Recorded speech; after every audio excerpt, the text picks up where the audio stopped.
यांच्या प्रेरणेने प्रेरित होऊन आपण सर्व या विश्वाला आणि या जगाला आणि या सर्वच शैक्षणिक भूमीमध्ये आपण जे स्थानापन्न केलेलं आहे अशा सर्वच महापुरुषांना सर्व महापुरुषांना तथा सर्वच वैदिक शैक्षणिक संशोधकांना माझा मोठा जय भीम सर्वांना.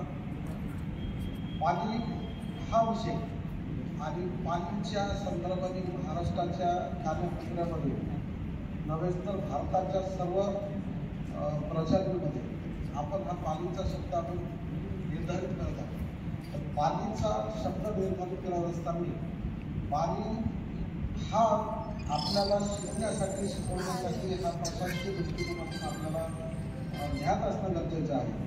ज्याच्यामध्ये प्रशासनामध्ये जी भूमिका अध्यापन करण्याची गरज आहे. शासनाकडून नवीन पॉलिसीमध्ये जे निर्णय झालेला आहे त्याच्यामध्ये पाणीचं काय महत्त्व दिलेलं आहे शासनाने याचे सुद्धा मुद्दे आपल्याला घेणे गरजेचे आहेत. याच्यामध्येच नव्हे तर आपल्याला पाणीच्या विभागाच्या प्रत्येक दृष्टिकोनातून पाणीच्या शिक्षणासाठी आणि प्रचारासाठी राज्य शासन आणि केंद्र शासन याच्यामध्ये नवीन पॉलिसीमध्ये काय अमेंडमेंट करता येतील या परिषदेमधून काही हा विचार याच्यावर झाला पाहिजे, जेणेकरून राज्य शासनाच्या नवीन पॉलिसीमध्ये निर्गमित करून कॉलेज महाविद्यालय विद्यापीठ या स्तरावर पदभरती संदर्भाने काय प्रयोजन राहील पाणीसाठी आणि त्याच्यामध्ये शैक्षणिक दृष्टिकोनातून विद्यार्थ्यांसाठी होणारे अनेक प्रोग्राम डिप्लोमे तथा इतर सुद्धा प्रवेशिका किंवा प्रस्ताविका यांचे सुद्धा अमेंडमेंट होणे गरजेचे आहे. याच्या मार्फत काही मुद्दे मी सादर करतो की आपण कुठल्याही दृष्टिकोनातून जेव्हा आपण एखाद्या युनिव्हर्सिटीला विद्यापीठस्तरीय आपण पाणी भाषेच्या माध्यमातून शिक्षण घेतो तर त्याच्यामध्ये विद्यापीठीय संख्येच्या माध्यमातून विद्यार्थी संख्या प्राध्यापकांची संख्या आणि त्याच्यातून विद्यार्थी अवगत होणे. पाणीची भाषा ही जगत आहे.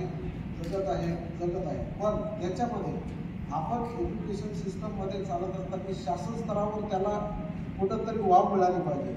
शासनाच्या कार्यरत असणाऱ्या जे काही पॉलिसी आहे त्या पॉलिसीमध्ये जसे सरांनी सांगितले की आपण कुठलीही माहिती रिसर्च करण्या अगोदर त्याची रितसर लिगल ॲडवायझर असली पाहिजे तर ते राईट्स आहे, नो प्रॉब्लेम. पण त्याच्यामध्ये आपल्याला शासन स्तरावर आपल्याला तिथं जाणे गरजेचे आहेत. जसं की आम्ही मागच्या वेळेस मोदी सरांनी सुद्धा आम्ही युनिव्हर्सिटीच्या बाबतीत नंदेश्वर सरांनी सोबत असताना गेले अनेक निवेदन आम्ही सादर केलेले आहेत. त्यांचा 2023ला दिलेलं जे निवेदन आहे जे विद्यापीठ स्तराचं दिलेलं जे आता ॲडिशनल चीफ सेक्रेटरी वित्त विभाग आणि प्लॅनिंग या विभागाकडे सध्या त्याचं काम चालू आहे आणि अंतिममध्ये त्यांचं विधी व न्यायालय त्यांनी प्रोडेन्शियल नोट्स सादर केलेले आहेत की आम्हाला अशा प्रकारचे निवेदन आम्हाला प्राप्त झालेले आहे. या निवेदनाच्या माध्यमातून विद्यापीठ स्तरावर पाणी भाषेसाठी काय करता येईल आणि केल्यानंतर आम्हाला किती प्रकारचं फंडिंग आणि राज्य शासनाकडे एवढा निधी आहे किंवा नाही याचं बजेट ॲडिशनल चीफ सेक्रेटरी वित्त विभाग मंत्रालय मुंबई यांनी सादर केलेलं आहे. या बजेटमध्ये त्याची या झालेल्या शुक्रवारी बजेट सादर केलेलं आहे. त्याच्यामध्ये आपला विषय घेण्यात आलेला आहे. विधान भवनमध्ये त्यांची सुनावणीसुद्धा झालेली आहे. तर अशा पॉलिसीसाठी आपण जर एखादा प्रपोजल सादर करतो तर त्या सादर करते वेळेस आपल्याला जे आपल्याकडे साधन आहेत जशी मागणीपत्र आहेत पुरवणी मागणीपत्र असतात राज्य शासनाकडे ते याच्यासाठी आपण प्रयत्न केला पाहिजे. आणि हे प्रयत्न करत असताना राज्य शासनाच्या प्रत्येक डेलिगेशनवर कुठलं कार्यवाही होते किंवा नाही होत याचं सुद्धा पाहून घेणं हा तेवढा गरजेचा असतो. आणि गरजेचंच नव्हे तर काय त्याची प्रोसिडिंग झालेली आहे याची प्रोसिडिंगची कॉपीसुद्धा आपल्याला अवेलेबल दिली जाते तर ते आपल्यापर्यंत येत नाही. राज्य शासनाचा पहिला मुद्दा असा आहे की पॉलिसीमध्ये मेंटेन करत असताना भाषेच्या विषयी पॉलिसी ठरवून दिलेली आहे. तर भाषा आणि अभिजात भाषा त्याच्यामध्ये पाली भाषा.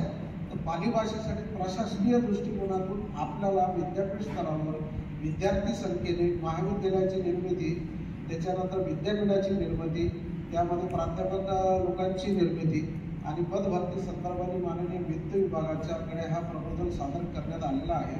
त्याच्यामध्ये लिहिलेलं आहे की आपण अशा प्रकारे राज्य शासनाकडून प्राप्त निवेदनाच्या नुसार पाली भाषेसाठी आणि त्यांच्या होणाऱ्या कारवाईसाठी आपण तसे डेलिगेशन सादर करून प्रत्येक विषयावर निगडीत तात्काळ कारवाई करावी असं प्रपोजल माननीय अपर मुख्य सचिवांनी वित्त विभागाला दिलेलं आहे, जेणेकरून पुढच्या येणाऱ्या काही दिवसांमध्ये त्याचे रिपोर्ट्स आपल्याला लेखी स्वरूपात पाहायला मिळतील. 2 नंबरचा मुद्दा आहे की आपण पाली भाषेला जो दर्जा केंद्र सरकारने दिलेला आहे, राज्य सरकार त्याच्यावर काय प्रतिक्रिया घेते हा एक आपल्याला एक मुद्दा घेणे अपेक्षित आहे की राज्य शासनाकडे या पाली भाषेविषयी काय प्रोव्हिजन ॲक्ट आहे, काय पॉलिसी आहे, कुठले धोरण त्यांनी निश्चित केले का. केंद्र सरकारने अभिजात दर्जा जरी दिला आहे पण राज्य सरकारने त्याच्यावर काय निर्णय घेतलेला आहे याच्यासाठी आपल्याला आपण या परिषदेमध्ये त्याचं चिंतन करूया. त्याच्यामध्ये पुढच्या दृष्टिकोनातून कुठली कारवाई कशी आणि कोणत्या पद्धतीने झाली पाहिजे. पाली भाषा फक्त आपण शिकण्याचा भाग नव्हे तर हे आपला उच्चस्तरीय आणि प्रबोधन असं सामाजिक प्रबोधन हे आपल्यापर्यंत लिटरेचर म्हणून ते हे अख्ख्या जगात विख्यात असलेलं असं साहित्य आहे. ते साहित्य राज्य शासनाकडे लिखित स्वरूपात आपण डेलिगेशनमध्ये नमूद केलं पण त्याच्यावर कारवाई होत नाही आहे.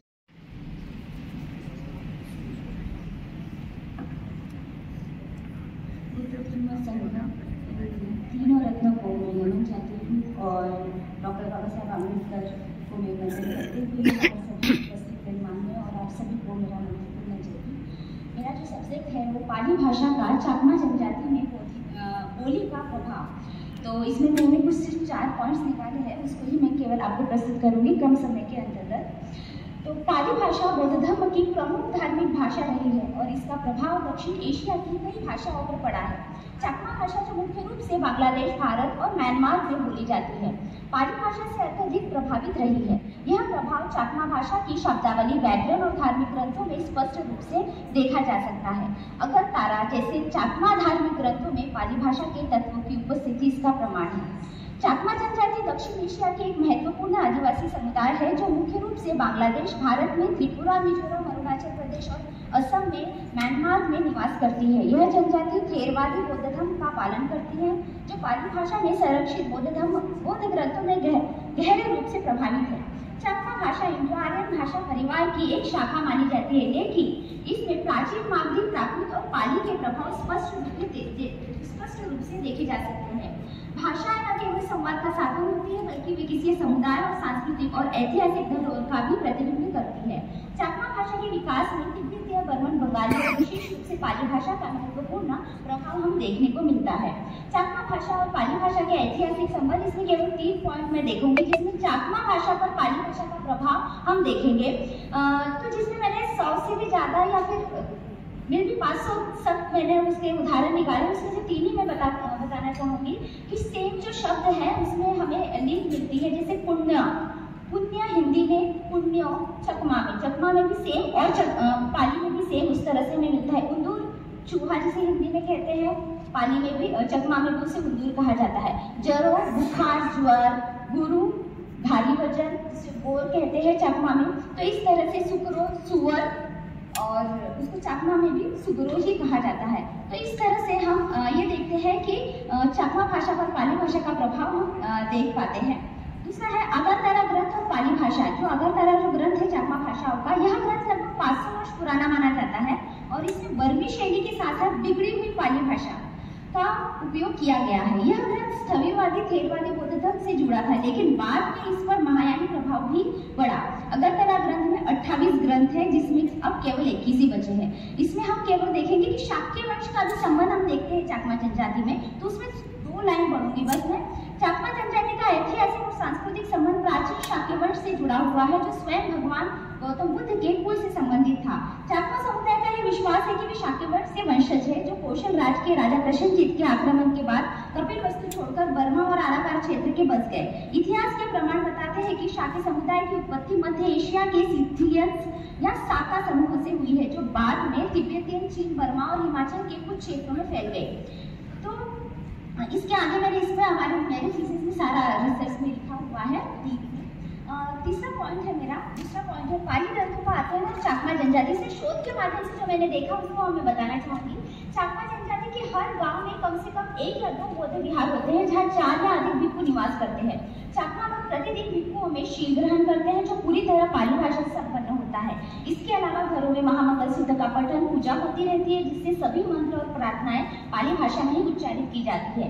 इस प्रकार यह स्पष्ट होता है कि चाकमा समुदाय पाली ग्रंथों को अपने धार्मिक जीवन का अभिन्न हिस्सा मानता है और इस अध्ययन तथा प्रयोग अपने दैनिक जीवन में निरंतर करता रहता है। पाली और चाकमा भाषा में व्याकरणिक और ध्वन्यात्मक समानताएं हम देखते हैं। पर वो जो अलंकार है व्यंजन उसमें मैंने समानताएं कुछ लिखा हुआ है, बट प्रैक्टिकल की इससे मैं आपको समझाऊंगी तो बहुत अच्छा रहेगा। मैं आगे बढ़ती हूँ। चाकमा भाषा और पाली भाषा के सांस्कृतिक और धार्मिक संबंध भी हम इसमें देखते हैं। तो चाकमा भाषा के धार्मिक ग्रंथों में पाली भाषा के कई शब्द मिलते हैं। जैसे अगरतला ये चकमा समूह का महत्वपूर्ण पारंपरिक बौद्ध ग्रंथ है जिसमें पाली भाषा का गहरा प्रभाव देखा जाता है, जिसमें अगर शब्द पाली भाषा के आखर शब्द से निकला है जिसका अक्षर या लेख होता है, जबकि तारा का चाकमा भाषा में धम्म से है। इस प्रकार अगरतला का शाब्दिक अर्थ है लिखित धम्म ग्रंथ होता है। यह ध्यान देने योग्य है कि बौद्ध धर्म के महायान संप्रदाय में तारा एक बोधिसत्व मानी जाती है जिन्हें विभिन्न रूपों में पूजा जाता है, जैसे ग्रीन तारा, व्हाइट तारा आदि। तो आज हालांकि चाकमा परंपरा में तारा शब्द का प्रयोग महायान परंपरा की तारा बोधिसत्व से भिन्न के अर्थ में नहीं देखा जाता है। इसमें लूरी परंपरा को भी हम देखते हैं जिसमें डिटेल्स में बुद्ध धर्म और महायाना ट्रेडिशन को मिलाया गया है। इसमें मैंने कुछ अंतर निकाला है। चाकमा भाषा और पाली भाषा में कुछ ऐसी समानताएं नहीं दिखाई दे रही है जिसमें जो लिपि है वो अलग अलग, जैसे खेमरी लिपि, बर्मीज लिपि और ओल्ड मोंग स्क्रिप्ट, चकमाई स्क्रिप्ट। तो इसको मैंने स्पेशली मेरे पेपर में दिया है, आप पेपर बिल्कुल पढ़िएगा अगर मैं इसको पब्लिश करूंगी तो। लास्ट पॉइंट है चाकमा भाषा का वर्तमान परिदृश्य में संरक्षण की आवश्यकता जरूर है। तो शोध के दौरान मैं स्वयं जब वहाँ पर शोध के लिए गई थी तब मैंने इसको देखा है। तो शोध में देखा गया है कि आज की युवा पीढ़ी चाकमा भाषा को बोल तो सकती है लेकिन लिखने में सक्षम नहीं है, जिससे चाकमा लिपि के लुप्त होने का खतरा बढ़ रहा है, जबकि उनकी अपनी एक स्क्रिप्ट है पूरी तरह से।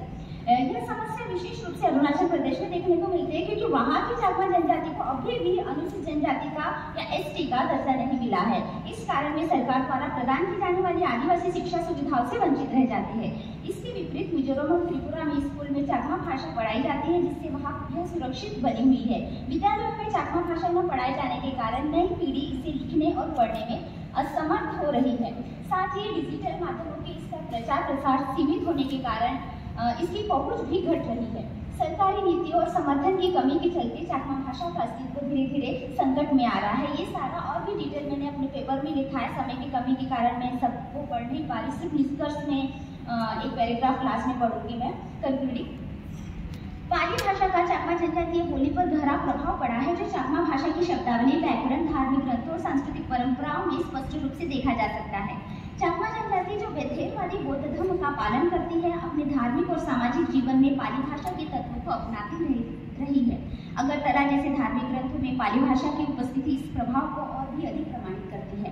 हालांकि चाकमा भाषा पर केवल पाली का ही प्रभाव नहीं बल्कि इसमें बर्मी और बंगाली भाषा का भी सम्मिश्रण हमें देखा जाता है जिससे यह पाली भाषा से अलग अलग पहचान बनाती है। वर्तमान समय में चाकमा भाषा संरक्षण की आवश्यकता महसूस की जा रही है क्योंकि युवा पीढ़ी इसे लिखने में असमर्थ हो रही है। कुछ ही स्टेट की, बाकी त्रिपुरा और मिजोरम और भी बांग्लादेश में ये लिपि अभी भी कायम है जैसी है वैसी। विशेष रूप से अरुणाचल प्रदेश में जहाँ चाकमा जनजाति को उचित शैक्षणिक सुविधा नहीं मिल पा रही है, चाकमा के अस्तित्व का खतरा मंडरा रहा है। इसके संरक्षण के लिए विद्यालयों में चाकमा भाषा की पढ़ाई, सरकारी मान्यता, डिजिटल माध्यमों के प्रचार प्रसार और शोध को प्रोत्साहित करना आवश्यक है। इस प्रकार पाली भाषा का चाकमा जनजातीय बोली पर प्रभाव ऐतिहासिक, भाषाई और सांस्कृतिक दृष्टि से महत्वपूर्ण रहा है, लेकिन इसे संरक्षित करने के लिए ठोस कदम उठाने की आवश्यकता है। Thank you so much. आप सभी थैंक यू।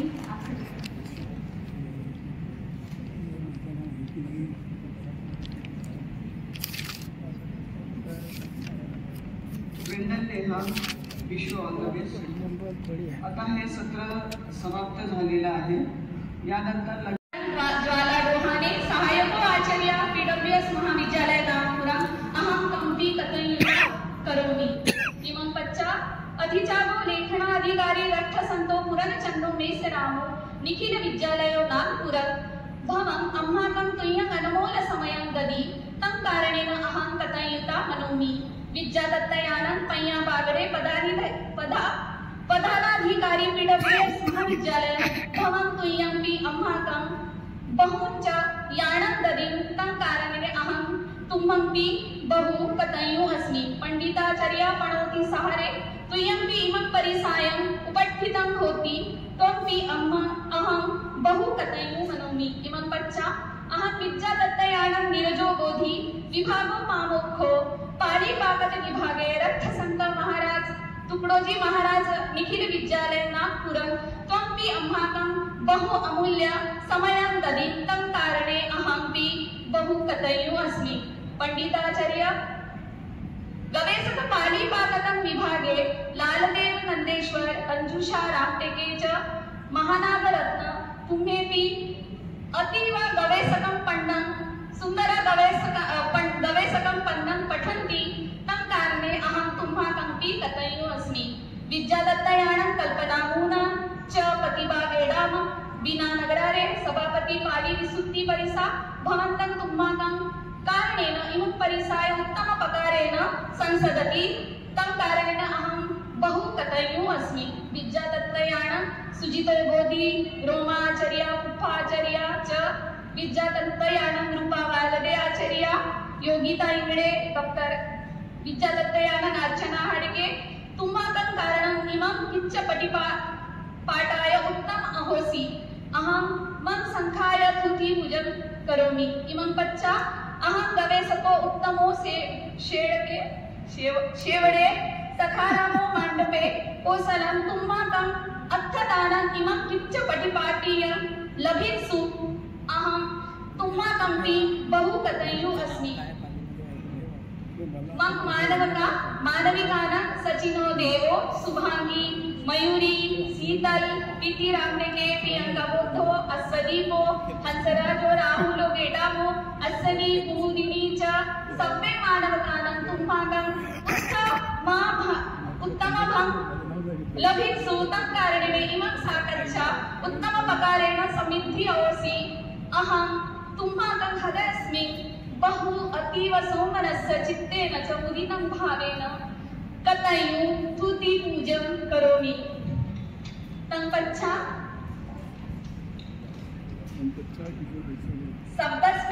सब्बे मम मानविकानं अतीव हृदयस्मिन् मुदितं भावं चित्तेन कथयिता अस्मि। तुम्हेमं च मम संघाय किच्च पटिपाठाय परिसाय उत्तमं कर्तुं सहायता ददत्सु तं हेतुनो अहं बहु कथय्यो करोमि। इमं परिसायं खण्डाय आचार्यो कारणेन बहु उत्तमभं अवसि तं कारणेन अहं तंपि बहु कथय्यो अस्मि। छंद मंदिर सहायता पुरीसानं इत्यानं कथयिता मनोमि। विख्यातं संस्थागारे बापुनी तं हेतुना अहं कथय्यो अस्मि। सूची कम्मकारस्य म्हणजे साफ सफाई करणारे सूची कम्मकारस्य पुरीसाच्या इत्यायोच्या कथय्यो अस्मि। मीडियाचं कृतज्ञता व्यक्त करते। या कार्यक्रमासाठी त्यांची फोटोग्राफी आम्हाला लाभलेली आहे त्यांचं पण मी आभार व्यक्त करते। बॅनर त्यांनी बनवलेलं आहे त्यांची पण मी कृतज्ञता आहे। सब्बे आचार्यस्य हृदयस्मिन् कृतज्ञता अस्मि। मी सर्वांचं मनापासून आभार व्यक्त करते आणि सर्व गुणवान विद्यार्थ्यांनी या ज्या 2 दिवसीय पाली महोत्सवामध्ये पार्टिसिपेट केलं मी त्यांचं पण मंगल कामनेसह आभार व्यक्त करते। काही लोकांचे माझ्याकडून नाव सुटलेले असतील मी त्यांची माफी मागते आणि त्यांची पण मी मनापासून कृतज्ञता व्यक्त करते। पाली प्राकृत विभाग तसेच पीडब्ल्यूएस कॉलेज नागपूर तसेच पटिपदाद्वारा संचालित पाली प्रचारिणी सभा यांच्या समस्त कर्मचाऱ्यांकडून आणि या सगळ्या कॉन्फरन्सला ज्यांनी अरेंज केलं त्या सगळ्यांतर्फे मी सगळ्या जे श्रोता इथे उपस्थित राहिले सकाळपासून तर आतापर्यंत मी त्यांच्या मनापासून आभार व्यक्त करते। मी डॉक्टर रेखा शंभरकर इथे हे कार्यक्रम संपलेले आहेत। अध्यक्ष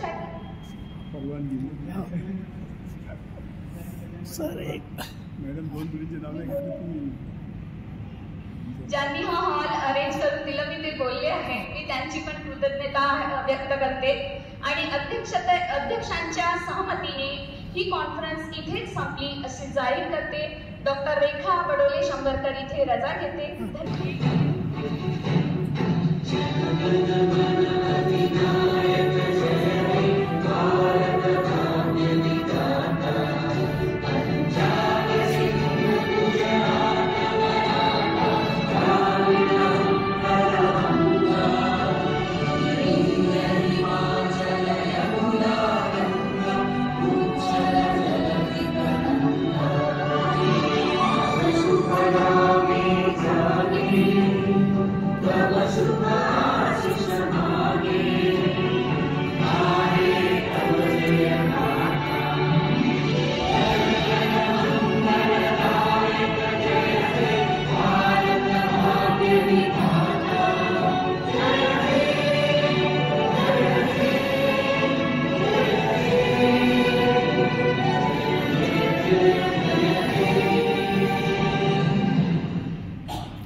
पाली भाषेचा विजय असो, पाली भाषेचा विजय असो.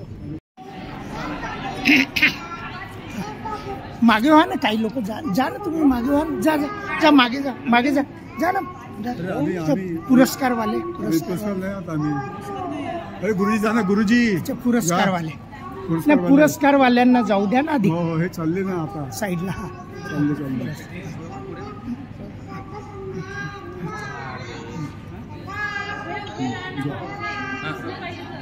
या काढा मॅडम, काढा.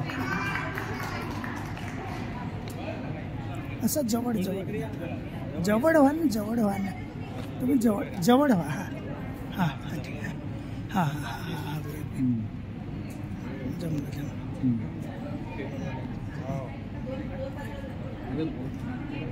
चलो झालं झालं.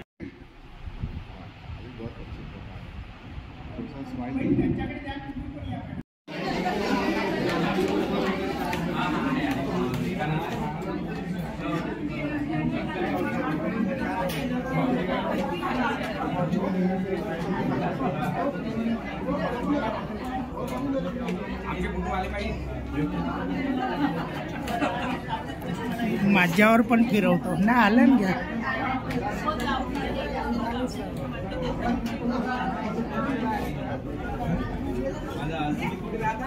मी